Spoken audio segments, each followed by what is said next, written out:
ಇನ್ನು ಭಾರಿ ಗಾಳಿ ಮಳೆಗೆ ದೊಡ್ಡ ಮರ ಧರೆಗುರುಳಿದೆ. ಮರ ಧರೆಗುರುಳ್ತಾ ಇರುವಂತಹ ದೃಶ್ಯ ಮೊಬೈಲ್ನಲ್ಲಿ ಸೆರೆಯಾಗಿದೆ.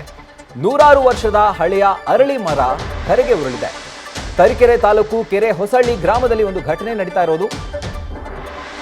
ಭಾರಿ ಮಳೆಗೆ ನೂರಾರು ವರ್ಷಗಳ ಅರಳಿ ಮರ ನೆಲಕ್ಕಚ್ಚಿರೋದು. ಆ ಒಂದು ದೃಶ್ಯವನ್ನ ಮೊಬೈಲ್ನಲ್ಲಿ ಸ್ಥಳೀಯರು ಸೆರೆ ಹಿಡಿದಿದ್ದಾರೆ. ಆ ದೃಶ್ಯ ಈಗ ನೀವು ನೋಡ್ತಾ ಇದ್ದೀರಿ. ಯಾವ ಥರ ಭಾರಿ ಮಳೆಗೆ ನೂರಾರು ವರ್ಷಗಳ ಹಳೆಯ ಆಲದ ಮರ ಯಾವ ರೀತಿ ನೆಲಕ್ಕೆ ಬೀಳುತ್ತೆ, ಉರುಳಿ ಬೀಳುತ್ತೆ ಅನ್ನುವಂತಹ ದೃಶ್ಯಾವಳಿ ಈಗ ನೋಡ್ತಾ ಇರೋದು. ಎಕ್ಸ್ಕ್ಲೂಸಿವ್ ಆಗಿ ನ್ಯೂಸ್ ಫಸ್ಟ್ನಲ್ಲಿ ಭರ್ಜರಿಯಾಗಿ ಮಳೆ ಆಗ್ತಾ ಇದೆ, ಜೋರಾದಂತಹ ಗಾಳಿ ಕೂಡ ಇದೆ.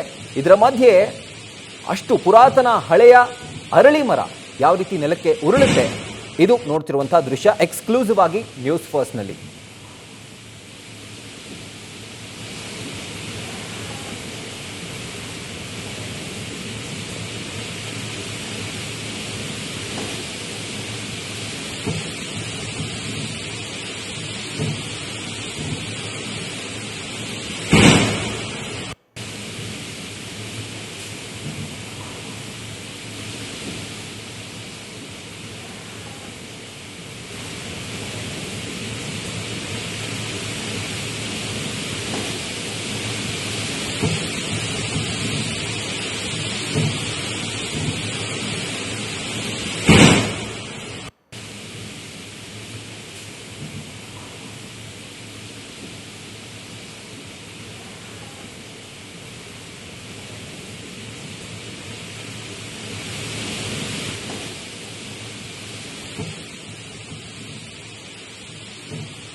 ಸೊ ಯಾವ ರೀತಿ ಒಂದು ಅವಾಂತರ ಭಾರಿ ಮಳೆಯಿಂದಾಗಿ ರಾಜ್ಯದ ಅನೇಕ ಭಾಗಗಳಲ್ಲಿ ಉಂಟಾಗಿದೆ ಅನ್ನುವಂಥದ್ದನ್ನು ನೀವು ನೋಡ್ತಾ ಇದ್ದೀರಿ.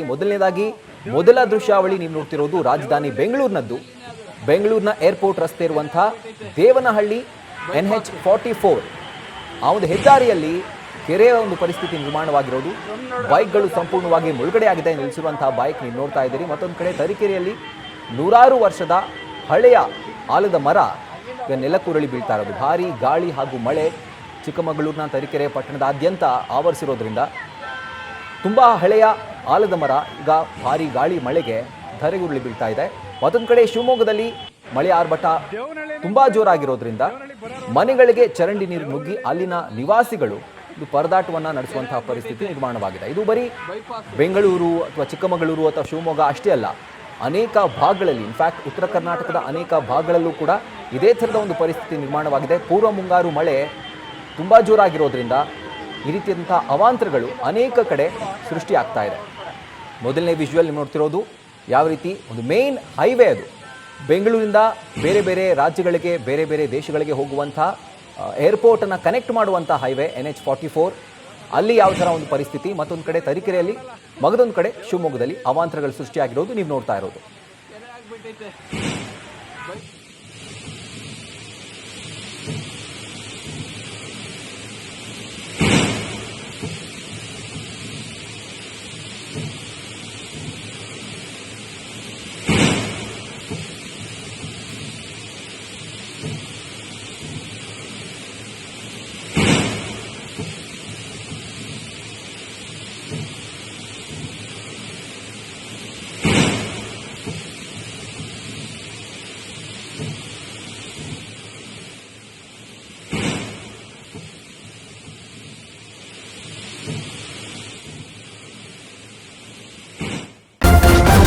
ನ್ಯೂಸ್ ಫಸ್ಟ್ ನಿರ್ಭೀತಿಯಿಂದ ನಿಮ್ಮ ಪರವಾಗಿ.